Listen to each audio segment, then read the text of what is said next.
আল্লাহ হয়তো কবুল করেছেন। এই হলো এক নম্বর ব্যাপার। দুই নম্বর হলো আল্লাহ যে বলছেন আল্লাযী বারাকনা হাওলাহু লিনুরিয়াহু মিন আয়াতিনা ইন্নাহু হুয়াস সামিউল বাসীর। আল্লাহ হলেন তিনি যিনি নবীকে সব নিদর্শন দেখাইতে যায়, আর একটা নিদর্শন দেখাইছে। একটা বললাম জান্নাতে, আর একটা হলো জাহান্নামে। আমার নবী বলে আমি যখন জাহান্নাম দেখতে গেছি, আমি যাইয়া দেখি ওই জাহান্নামের ভিতরে পুরুষের চাইতে মহিলাদের সংখ্যা বেশি।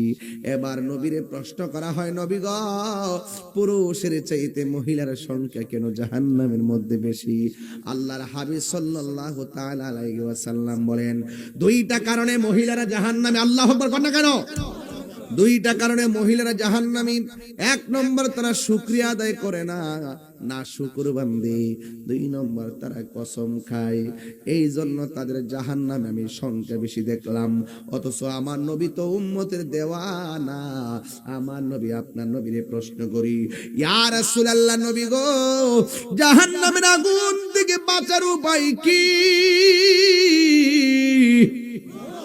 আল্লাহর হাবিব উম্মতের দরদি আমার নবী বলেন, মহিলারা তোমরা শোনো, আমি জাহান্নামের মধ্যে গিয়ে দেখেছি পুরুষের চাইতে জাহান্নামে মহিলা বেশি।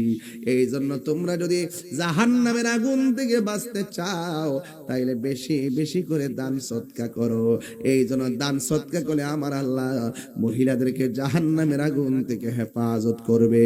এখন দান সদকার কথা কেন বললাম?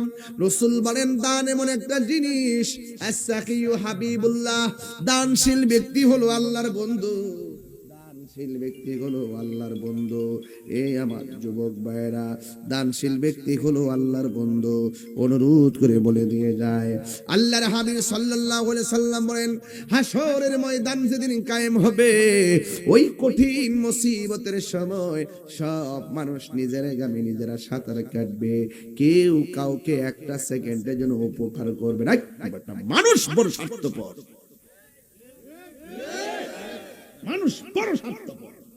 মৃত্যুর কুলে ঢলে পড়লে একদিন, দুই দিন, এক মাস বিছানায় পইরা দেখেন, বন্ধু বান্ধব একটাও আপনার খবর নিবে না। আইসিইউতে আপনি যান, ফেসবুকে একটু লিখবে, দেখবেন আপনি দেখতে যাবে না।